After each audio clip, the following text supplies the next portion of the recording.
The actual invalidate protocol that is used in modern processors is slightly more complex than the example that we have just seen.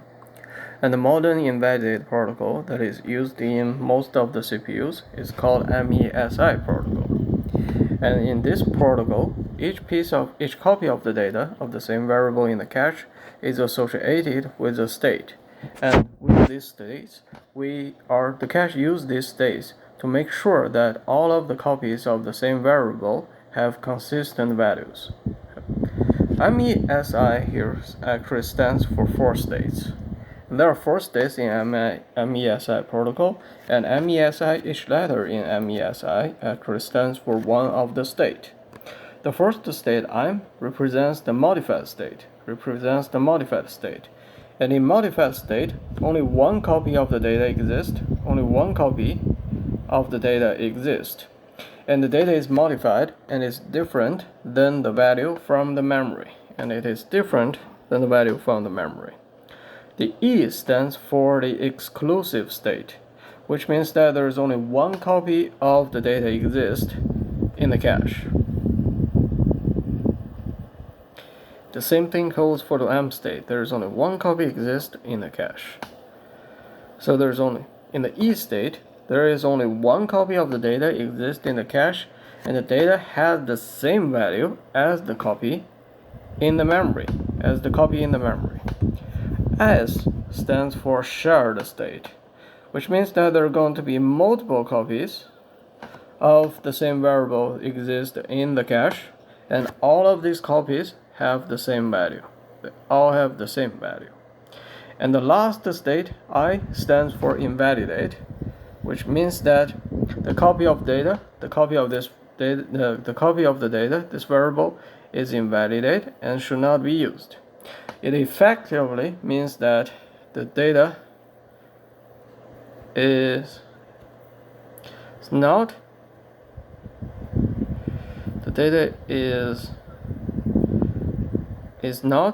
in the cache. Invalidate state essentially represents that the data is not in the cache, and it has to be brought in from somewhere else, either from the other cache or from memory. Next, let's see one example of MESI protocol. Let's see how does the state of a copy of the data changes transits from among these 4 states. We're going to use the same example we have seen previously, where we're going to have 2 cores, core 1 and core 2. Each of these core is connected to its own private cache. So we have one cache here and we have another cache, and both of them are connected to the memory.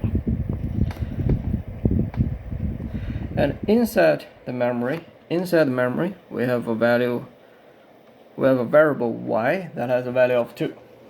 So this is the same example as we have seen previously. Now we want to do a similar operation as we have seen previously. We want to do a load y in core 1. Core 1 wants to load y. So here we're going to bring y from the memory into the cache of core 1. So we're going to have a y equals to 2. We have variable y in the cache of core 1 with a value of 2. And while we brought in the value of y into the cache, we also set the state of this y in the cache. Since there is only one copy of y in the cache, in both caches, we're going to set the state of this y into E state, which means that it's exclusive. This is exclusive state, which means that there's only one copy of E in the system. There's only one copy of E in the cache. Now let's go to the second state, where we still have this core 1, core 2, and we have y equals to 2 in the cache, which in the E state, and we're gonna have another cache for core 2, and we have a copy of y in the memory. Now core 2 wants to read y as well, so it's going to issue a load y operation.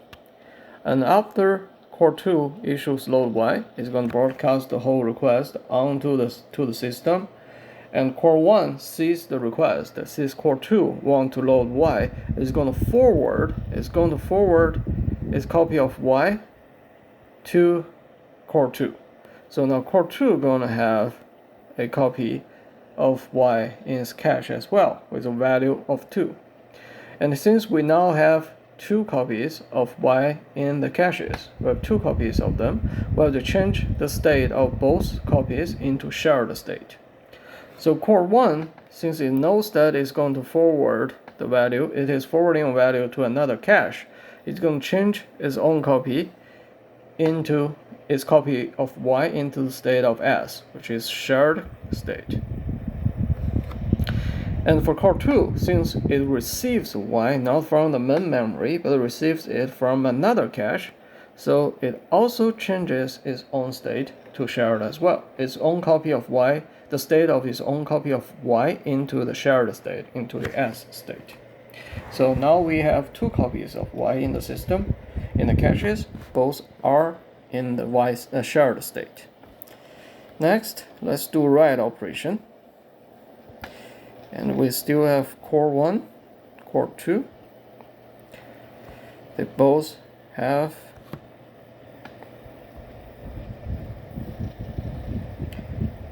cache, and with y in the cache, in the shared state, and they all connect to the memory, which has a value of y equals to 2.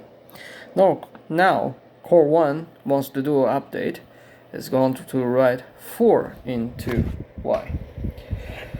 As we have discussed previously, core 1 is going to send a invalidated request to the copy of y in the cache of core 2. So core 2 receives this invalidated request, and it's going to change its copy of y into the I state, or the invalid state, or the invalid state. And for core 1, after it sends the invalidate request, it's going to update the value of y in its own cache into 4, and it's going to update its state into E, into modified state, into M, which represents that this copy of y is modified, and it is different than the copy of y in the memory. This y indicates that the copy of y here in the cache is different than the copy of y in the memory, and the most up-to-date value of y is actually in the cache with the modified state. And you can see here there is one small difference than the example we have seen previously, where we do not send the invalidated request to the memory. We do not need to send the invalidated request to the memory. We simply change the state of the copy of y into M state, and this M state already indicates the copy of y in the memory is not up to date, is actually invalidated. So we do not need to take the extra step to invalidate the y in the memory. We do not need to do that. All we need to do is to keep this latest copy of y in the modified state, and then we know that the value in the memory is already outdated. And last, let's do another read for core 2. So let's repeat this whole figure, core 1 and core 2. We have y equals to 4 with a M state, and we have core 2 with a y equals to 2, but it has invalidated, but it's in the invalid state. Now core 2 wants to do a load y again. It wants to do a load y again, and it's going to broadcast the request onto the whole system. And core 1 sees that core 2 wants to load y. Is going to forward y with a value of 4 to core 2. After core 2 receives the y from core 1, is going to have a new y in the system with a value of in its own cache with a value of 4, and since it receives the value from since it actually received the value from the core 1, it's going to change its state into S. It's going to change its state into shared state. And similarly, since core 1 is the one that forward the value to another cache, it knows that there is going to be another copy of y in the system, so it's going to change its own copy into the state of S as well. It's going to change its own copy into the state of S as well.